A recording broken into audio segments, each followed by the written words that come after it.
E eu convido os irmãos a abrirem lá no livro de Ezequiel, capítulo 36, versículo 25 a 27. Esse foi o texto da primeira mensagem do ano de 2024. A primeira mensagem do ano de 2024, eu coloquei para os irmãos algumas questões ligadas ao coração. E eu confesso aos irmãos que essa não deveria ser a última mensagem do ano de 2025, nem de 2026, nem de quanto tempo mais você existir ou coexistir na terra. Isso deveria ser uma prática todos os dias, em todos os momentos, você entender algumas palavras que nós vamos dar destaque. Obrigado, amado. Nós vamos dar destaque esta noite, baseado nesses textos. Podem, por favor, seguir Ezequiel 36, 25 a 27, comigo, assentados como os irmãos se encontram. Então, aspergirei água pura sobre vocês, e vocês ficarão purificados. Eu os purificarei de todas as suas impurezas, de todos os seus ídolos. Graças a Deus por isso. Pode seguir, amado.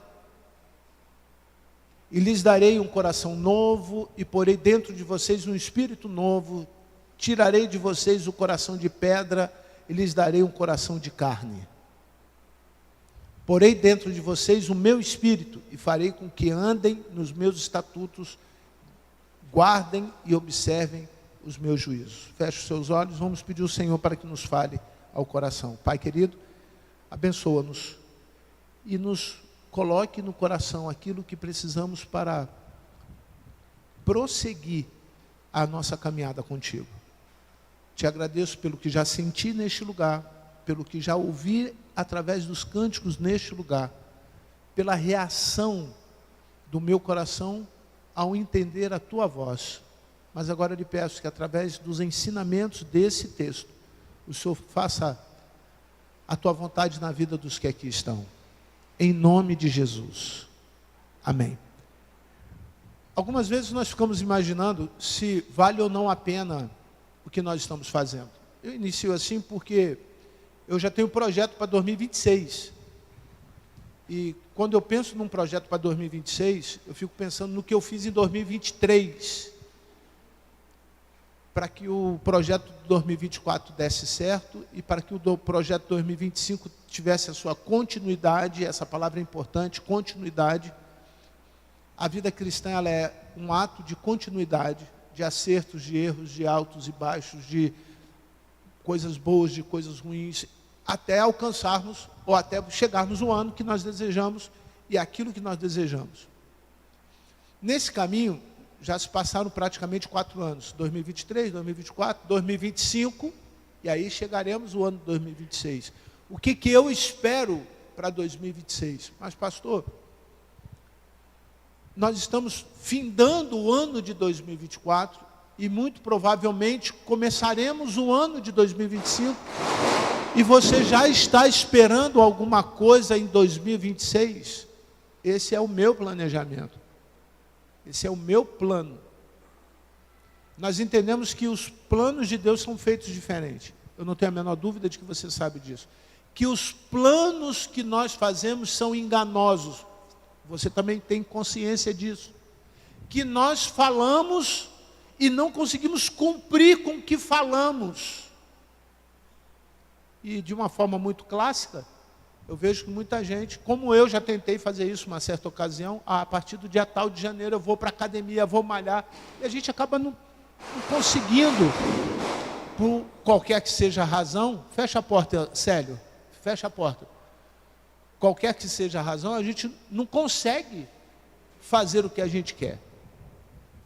E eu vou falar algo que está no meu projeto para 2026, para que você entenda. Eu penso em correr 5 quilômetros em 2025. Correr.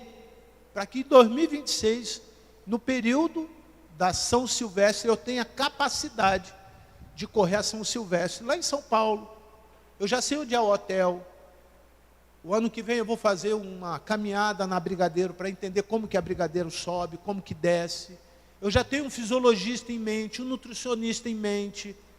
mas eu preciso fazer uma coisa que ninguém pode fazer por mim, que é uma cirurgia de hérnia de hiato. Tudo isso eu posso ter como equipamento para me ajudar a correr 5 quilômetros daqui a 2 anos. Mas tirar o que está no meu corpo, impedindo eu andar, só eu posso fazer. Esse texto, Deus estava falando com um povo que tinha coisa que só eles poderiam fazer.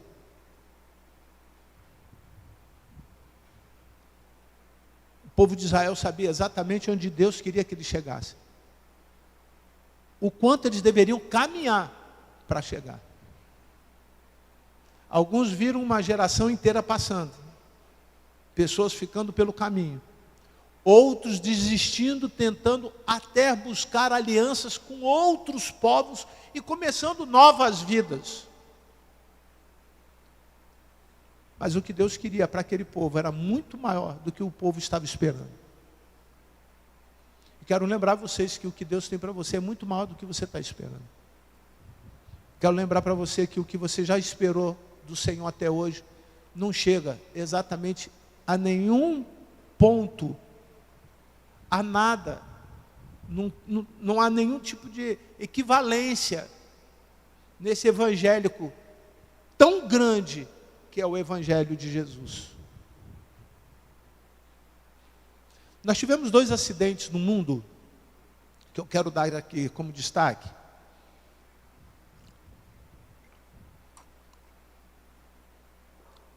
Que me abalou como pessoa na terra. Entre tantos outros que a gente vê pelos noticiários, o primeiro foi um ônibus que saiu do Paraná em direção a Belo Horizonte. E o ônibus se acidentou. Morreram várias pessoas. Isso não é um fato único na história daquela rodovia, porque inclusive aquela rodovia é uma rodovia extremamente perigosa. Centenas de outras mortes ocorreram naquela rodovia. Mas um fato me chamou a atenção a ponto de me entristecer o coração. Além das perdas das vidas, todo mundo sabe que aquela rodovia é uma rodovia que precisa de cuidados especiais. O governo do estado, o governo federal, o governo municipal, o motorista, o condutor do ônibus, todo mundo sabe que aquele lugar é um lugar de risco, de muitos perigos que poderiam gerar morte. E por mais que Deus amasse todas aquelas pessoas, Deus não podia fazer absolutamente nada para evitar aquilo que os homens deveriam fazer. O outro acidente que quero mencionar, sai um avião e atravessa o espaço aéreo da Rússia. E pela primeira vez na história política mundial, um presidente vai a público pedir desculpa porque abateu um avião comercial. E a frase que me chama a atenção é isso: que ele estava profundamente triste pelas mortes. Eu não sei se você sabe, mas a Rússia está em guerra com a Ucrânia, já vai para 3 anos, viveu centenas de outras guerras, e eles estavam tristes pelas mortes de um avião comercial. Onde eu quero chegar com esses 2 exemplos? Que Deus também não pôde mudar a rota daquela aeronave e nem desviar os mísseis que foram lançados sobre ele, porque isso foi de competência de uma decisão dos homens. Todos os 2 episódios têm, no meu entendimento, muito a ver com o verso 25 que nós lemos. Eu quero ressaltar isso. Versículo 25. A tomada da decisão nos garante a tomada de uma decisão, seja ela qual for, nos garante 3 coisas. Olha a primeira, porém dentro de vocês, o verso 25, por favor. Aspergirei água pura sobre vocês e vocês ficarão puros. Eu os porei e vocês ficarão puros. Eu os purificarei de todas as suas impurezas e de todos os seus ídolos. Qual é a primeira coisa que eu identifico no texto? Que não há nada que eu possa fazer na decisão de Deus, mas Deus também fica limitado se eu não tomar a minha decisão. Qual? Então, jogarei água pura sobre vocês. Mas se Deus vai jogar água pura sobre mim e eu não estiver no lugar onde Deus quer, a água não vai chegar. Se eu não estiver no lugar onde Deus quer, no momento exato em que Deus quiser, a água não vai chegar em mim. Eu preciso tomar a decisão, e Rick Warren, em uma das suas frases, que para mim é célebre, diz que eu preciso me ajuntar a Deus para fazer grandes coisas, porque Deus já é grande, eu é que não sou. Eu preciso ter a capacidade de entender aonde essa água está jorrando, para que essa água me alcance. Eu preciso ter a visão, ainda que muitos não consigam enxergar, eu preciso ter a visão de que essas coisas estão à minha disposição desde que eu esteja lá. Os discípulos foram escolhidos porque estavam trabalhando no lugar onde eu vejo que Jesus ia passar e encontrar pessoas comprometidas com o trabalho. Tudo que Jesus fez tinha um propósito, e por onde Jesus passava as pessoas o seguiam, mas nem todos conseguiam continuar seguindo a Jesus, porque o caminho de Jesus era um caminho difícil. Mas todos os que estavam no caminho de Jesus, pelo caminho por onde Jesus passava, eles eram abençoados. Se você tem luta para tomar a decisão de estar no lugar onde Deus vai derramar a água, bênção sobre a tua vida, essa luta é contra a sua própria carne. E aí eu vou fazer menção a um homem que hoje no Brasil tem tido uma influência muito grande em algumas das suas declarações, um pastor da Igreja Batista em São Paulo, afirmou o seguinte: tudo que Deus quer da igreja é que ela fosse santa. E tudo que Deus está vendo na igreja é que ela não é santa. Santo é separado. Santo não é perfeito, porque Deus não espera de você perfeição. Mas Deus espera que você seja separado.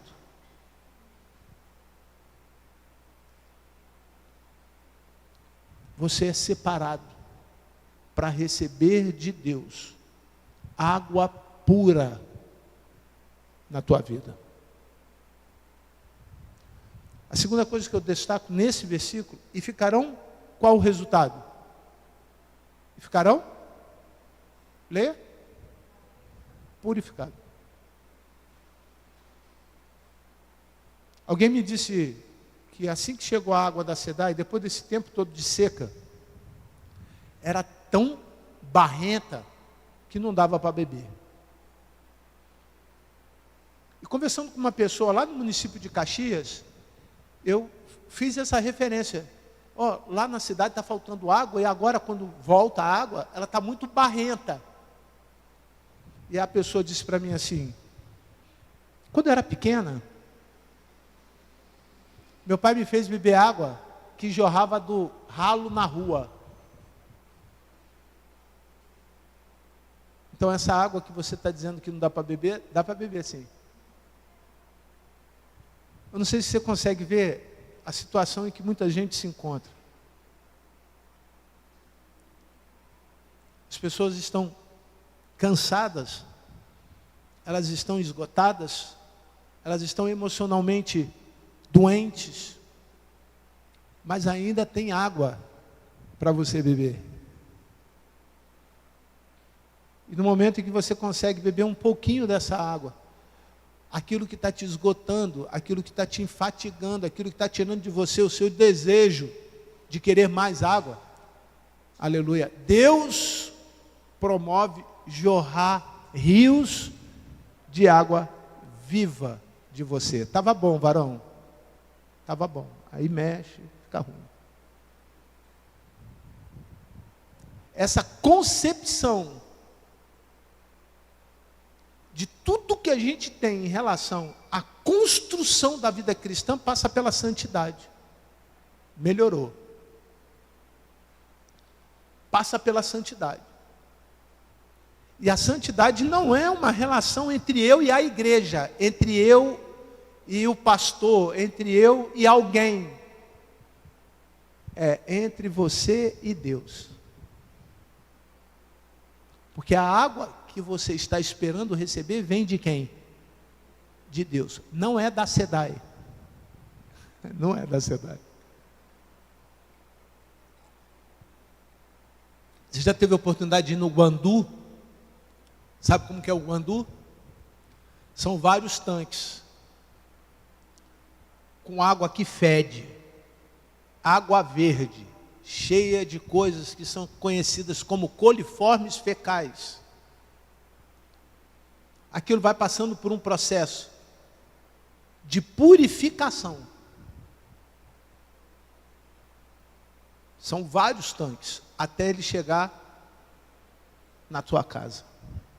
E aí faço outra citação de um outro mensageiro das redes sociais, que ele diz que ainda que a água seja limpa, se passar por cano sujo, o final dela é o quê? Sujo.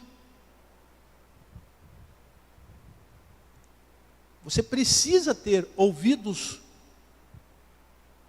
nesse tempo em que Jesus está te dando a oportunidade de receber água limpa. Você precisa selecionar o que você ouve. Você precisa selecionar de quem é a fonte. Você precisa ter a capacidade de discernir se é construtivo ou não aquilo que está entrando no seu ouvido. E como a comunicação é acelerada, você ouve uma mesma coisa várias vezes, chega uma hora que aquilo que não era verdade se tornou o quê? Verdade. Ao invés de purificar, cauteriza. Sabe o que é cauterizar? É o procedimento de pegar numa ferida e queimar para que ela não se sinta mais como ferida, mas a ferida está lá. Tem marca. E fica com a mente cauterizada. Permitiu ouvir tanta coisa que acabou impedindo Deus te colocar no lugar que deveria estar, para que junto a Ele fizesse uma grande obra. Quantos nãos você disse para Deus em 2024? Não é para mim. Ninguém vai prestar conta. Ninguém vai prestar conta para mim. Ninguém vai prestar conta para o diácono da igreja. Prestar conta para ninguém. Você vai prestar conta para o Senhor. Se tiver oportunidade, leia lá Tiago, quem não leu, você vai ver isso. Você vai prestar conta.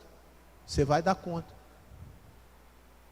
Se existe esta palavra que é a garantia de uma tomada de decisão saudável, ou seja, eu ouvir o Senhor e colocar em prática aquilo que o Senhor colocou no meu coração, aí o papel de Deus é limpar esse coração para que as coisas que passem por ele jorre rios de água viva.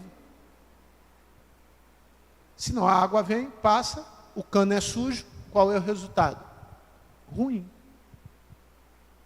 Posso fazer uma aplicação prática com os irmãos, de maneira que eu considero isso, para mim, é importante?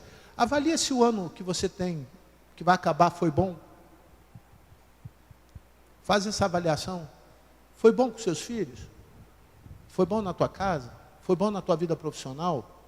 O que você cresceu intelectualmente? Qual curso diferente que você fez? Tem tanto curso gratuito na internet.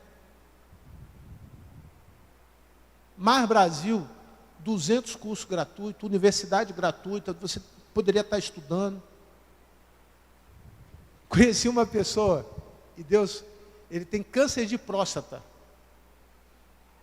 O médico disse para ele que ele daqui a pouco vai morrer. Mas ele está tão alegre pela vida, e ele vai para a igreja, ele diz assim: pastor, quero dar o meu testemunho. E ele conta a mesma coisa. Ele conta a mesma coisa. Ele já teve a oportunidade de conversar comigo e dizer para mim assim: olha, ele não falou da enfermidade. Ele falou para mim assim: enquanto eu viver, eu vou contar a mesma coisa. Sabe o que ele dizia? E o que ele afirma? Que Deus curou ele. Ele sabe que ele vai morrer. Mas Deus exerceu um milagre na vida de um homem que só a história diz: este homem não merecia a graça de Deus. Mas Deus curou aquele homem. Você não vai deixar de morrer. Mas você precisa ter essa sensação de que enquanto eu viver, eu vou viver o milagre de Deus. Todo dia um diferente. Todo dia algo novo. Todo dia alguma coisa que me exponha para Deus. E me exponha literalmente, porque Deus já nos conhece. Mas quando Adão pecou, Adão arrumou logo um jeito de botar roupa, para tentar se esconder. E aí Deus falou: ei, por que você está tentando se esconder, Adão? Eu não vou ver a sua nudez por fora, mas eu que te criei, conheço você por dentro. Não adianta se esconder. Quantos estão aqui emocionalmente destroçados? Com o coração magoado, ferido, cheio de traumas, doente emocionalmente. Vestidos, bonitos e sorridentes. E a água que o Espírito Santo lhe dá hoje é para curar você por dentro, não é para lavar você por fora. Posso até considerar que nesse momento, Deus não é lava-jato. Quando o meu carro está sujo, eu paro num lugar, R$15, o cara joga água, e muitas vezes, quando eu saio do carro, o cocô do pombo está no mesmo lugar. Eu pago a ele e a sujeira continua. Não adianta fazer uma limpeza a jato. Quando alguém olha para você por dentro, você vê a sujeira entranhada. No mesmo lugar, 10, 15, 20 anos com o Evangelho, sem mudar. E se não tem mudança, tem pecado. Eu vou falar uma coisa para você. Você pode ter pecado. Amém? Amém? Concordam? Mas não pode ficar com pecado aí 1 ano, 2 anos, 3 anos, 4 anos, 5 anos, 6 anos. Não pode. E aqui tem gente, neste lugar, que tem pecado que Deus gostaria de ter tirado e ainda não tirou. Por isso a tua vida é do jeito que é. Por isso que a tua casa é do jeito que é. Por isso que a capacidade intelectual, espiritual, emocional é do jeito que é. É uma semente boa, como falei pela manhã, um trigo, mas não dá fruto. Não cresce. Permanece no estado inicial da fé. Se lhe der um desafio maior, ele desiste. Se tem um percalço, quer dizer pedra, dificuldade, problema, na vida, larga, abandona. Se olha a cruz e lembra do peso, você vira as costas, como muitos fizeram na época de Jesus, e deixam de seguir Jesus. Triste fim. Triste fim. Seja bem-vindo, irmão Rivelino. Deus abençoe a sua vida em nome de Jesus. Triste fim. Lutamos, colocamos em risco tudo que acreditamos pela fé, e na hora de alcançarmos a vitória, desistimos, porque nos cansamos de todo esse fardo emocional que carregamos diariamente. Quero destacar ainda no verso 26, por favor.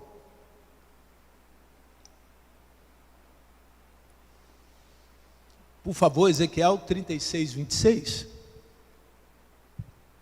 E aí chego à minha conclusão. E lhes darei um coração novo. Eu quero um coração novo.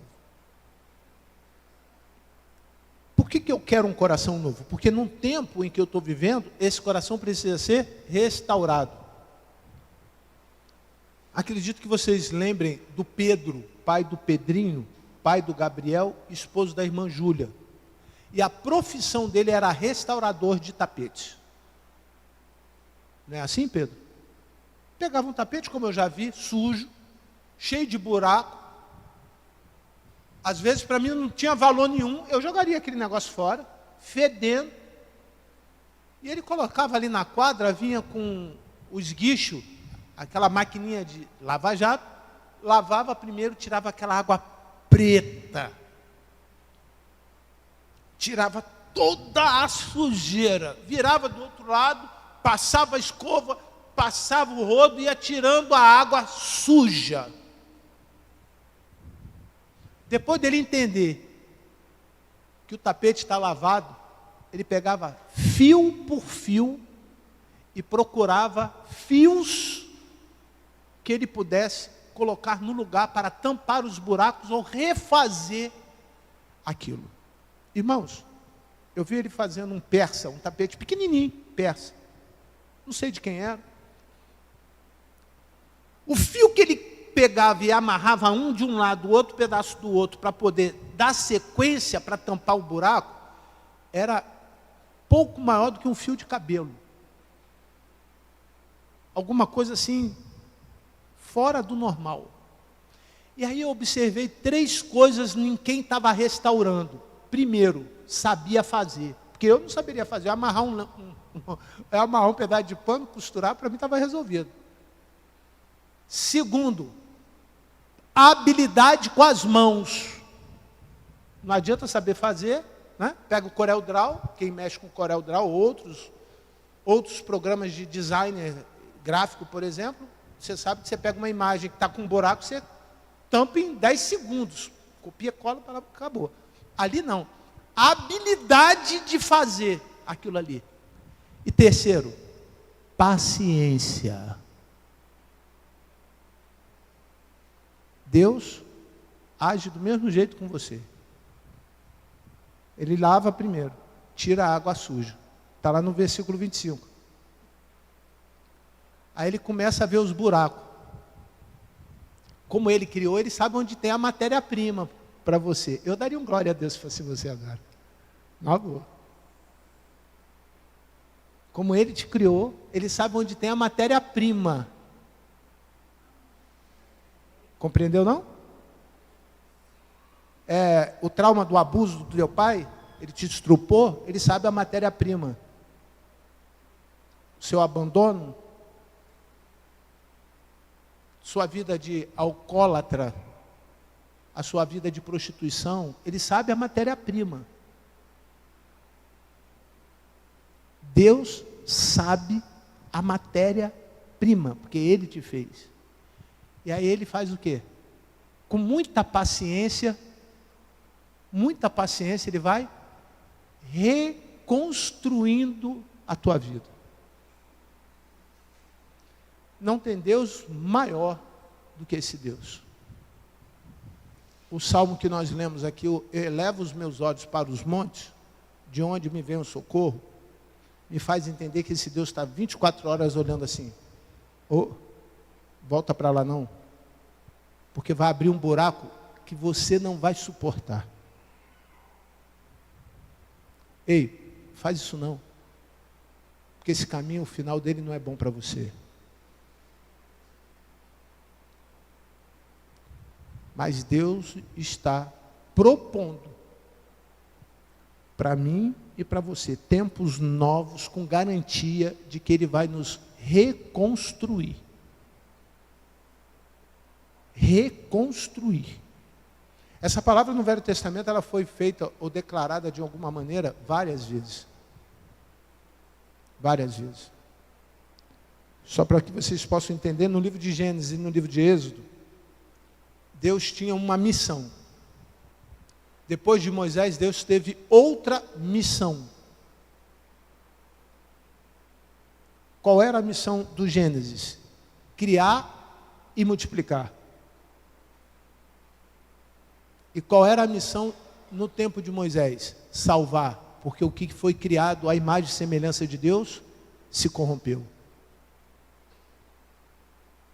Nós fazemos parte de um processo de restauração.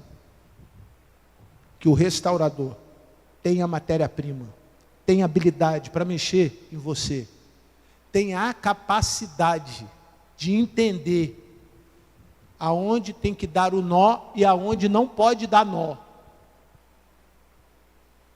Aonde que ele começa a amarrar e aonde ele desamarra. Mas a tua vida precisa estar na mão do Senhor para que isso aconteça. E o verso 27, ele fala que a ferramenta que ele vai usar, porém dentro de vocês, leiam por favor, o meu espírito, e farei com que vocês andem nos meus estatutos. Guardem, andar, guardar e observar. Repita comigo, andar, guardar e observar. É isso que o Espírito Santo quer essa noite para a tua vida. Feche os seus olhos. Pai querido, nós te louvamos, engrandecemos o teu nome, e talvez esse é o meu sentimento. Aquilo que eles não entenderam, não é único e exclusivamente uma particularidade deles. É porque os seus ouvidos já estão entulhados de conceitos, preconceitos, de informações que não estão na direção que o Senhor quer para a vida deles. E eu lhe peço que o Senhor faça um milagre nisso. Os que estão surdos, os que precisam de aparelhos, amplificadores, os que estão decepcionados, os que estão magoados, os que estão, Senhor Deus, abatidos, possam receber essa noite, da parte do Senhor, a garantia da tua promessa e a esperança que temos em Cristo Jesus. Coloque, Senhor Deus, o teu dedo, porque eu sei o peso das suas mãos. Coloque, Senhor Deus, na vida daquele que deseja o Senhor, as tuas bênçãos. E que a graça, a paz, o amor de Deus o Pai, a comunhão e a consolação do teu Santo Espírito se façam presente neste lugar hoje, para todo sempre. Amém. Que Deus abençoe.